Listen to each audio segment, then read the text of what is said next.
Hi Mark, and today we have some Brexit and Northern Ireland issues in this video once again. 25 years after the end of decades of civil war in Northern Ireland, British Prime Minister Rishi Sunak has promised greater economic prosperity for the region. The most important thing we can do to improve people's living standards and to make Northern Ireland prosper is to stimulate economic growth, said the Conservative Prime Minister on Easter Sunday, although I heard this from Truss before. It is his responsibility as Prime Minister to ensure that the promise is kept, he said. An investment summit is scheduled to take place in the region in September. Yesterday, on April 10th, the so-called Good Friday Agreement turned 25 years old. The agreement ended the bloody civil war between mostly Catholic supporters of unification with the two parts of Ireland on the one hand, and predominantly Protestant supporters of union with Great Britain, and also the police and the British Army on the other. About 3,700 people lost their lives in the conflict, about 47,500 were injured. Sunak will receive US President Joe Biden, who has Irish roots himself, in Northern Ireland today, and will pay tribute to the historic agreement with a visit to the British part of the country. With the Economic Summit, which is to take place in Northern Ireland on September 12th and 13th, Sunak wants to attract further investments into the country. After Brexit, Northern Ireland has a special economic position. On the one hand, it's part of the United Kingdom. On the other hand, it is the only part of the country that continues to follow the rules of the EU internal market and the customs union. So it's got the best of both worlds. And this is to avoid a hard border between Northern Ireland and EU member Ireland, where old conflicts could flare up if it was differently. As a result of the Good Friday Agreement, also known as the Belfast Agreement, the nearly three-decade conflict that killed around 3,700 people, as I said, was largely resolved. Efforts to end the violent clashes in the conflict between the nationalists that are still for reunification with Ireland, and the supporters of the union with Britain, in which also, as I said, the British security forces were involved, that had repeatedly failed at that time. The talks that would ultimately lead to the Good Friday Agreement were also repeatedly on the brink. The governments of the UK and Ireland and 8 Northern Ireland parties were involved in the negotiations. The largest of these at the time were the Protestant Unionist Ulster Unionist Party, the UUP, and the moderately pro-Irish Social Democratic and Labour Party, the SDLP. Their party leaders David Trimble from the UUP and John Hume from the SDLP were later awarded the Nobel Peace Prize. Paramilitary groups were excluded from the talks. However, parties believed to have links with them did take part, such as Sinn Féin, which was considered the political arm of the underground Catholic organization Irish Republican Army, or IRA. The Democratic Unionist Party, the DUP, led by Ian Paisley, was the only one of Northern Ireland's main parties not to participate there.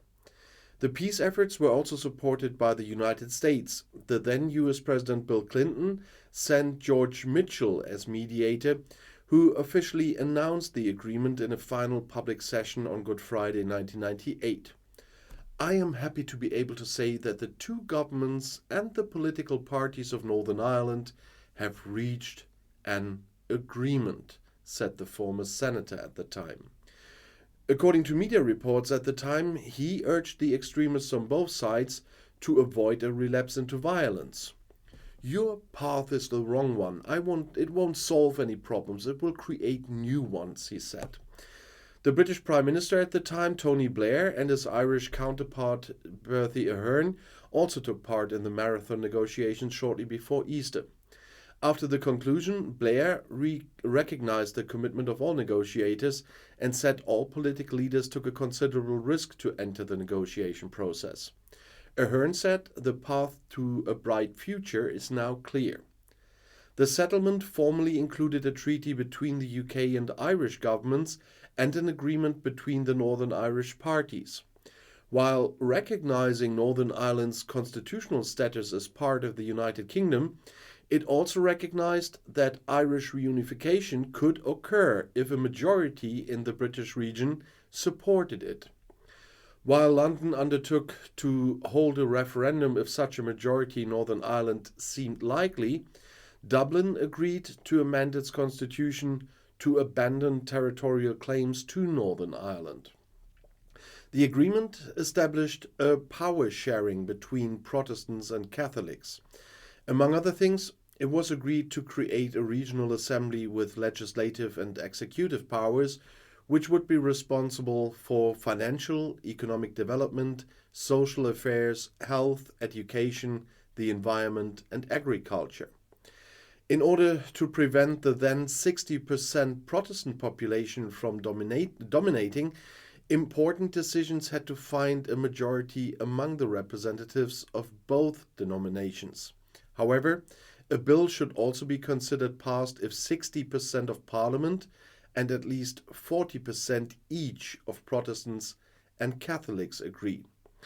The Assembly's executive should consist of a first minister as the regional head of government, his deputy, and up to 10 ministers, elected and dismissed by the Assembly according to the strength of the factions.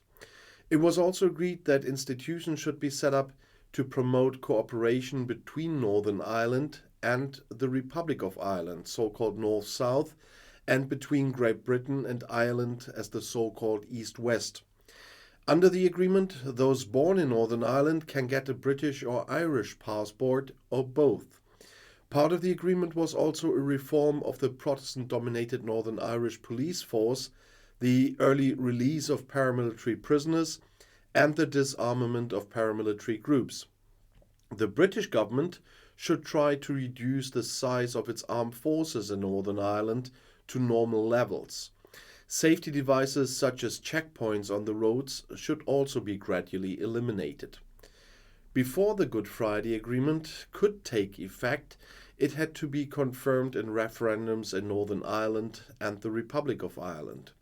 The corresponding referendums took place on May 22nd in 1998 and resulted in a high level of support among the population.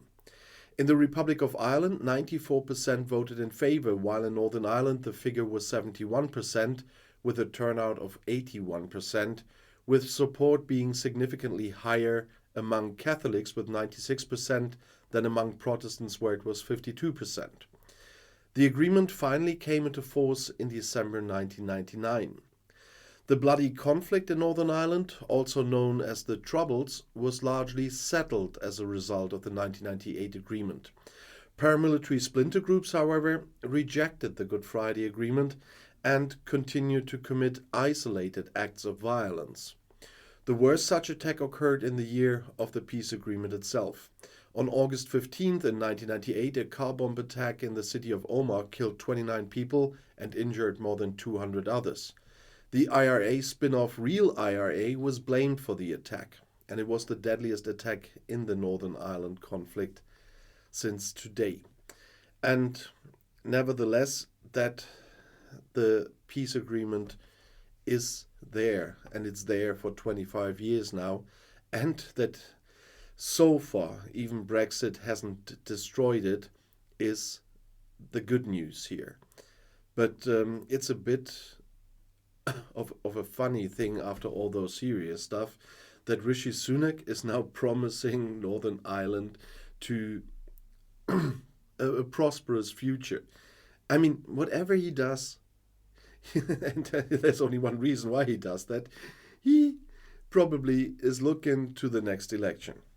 And when he just claims he will do something for Northern Ireland's economy, and whatever he does, that is completely unimportant, whatever he does, Northern Ireland will be in a very good position in the future, just because of being the only part of the UK not damaged by Brexit because of the special situation in Northern Ireland. They have the best situation there with being in the UK single market and in the EU single market. And instead of usually blaming the EU for everything bad, he now wants to steal the good things in Northern Ireland and be the Prime Minister saying, it was me doing this that Northern Ireland is having such a good stand and the economy in Northern Ireland is doing that well. No, Sunak, it's not you doing that. It's because Northern Ireland is in the EU, so to speak, and the rest of the UK isn't. And so they will look damn good compared to England, Scotland, and Wales. And I'll see you in my next video. I'll be back.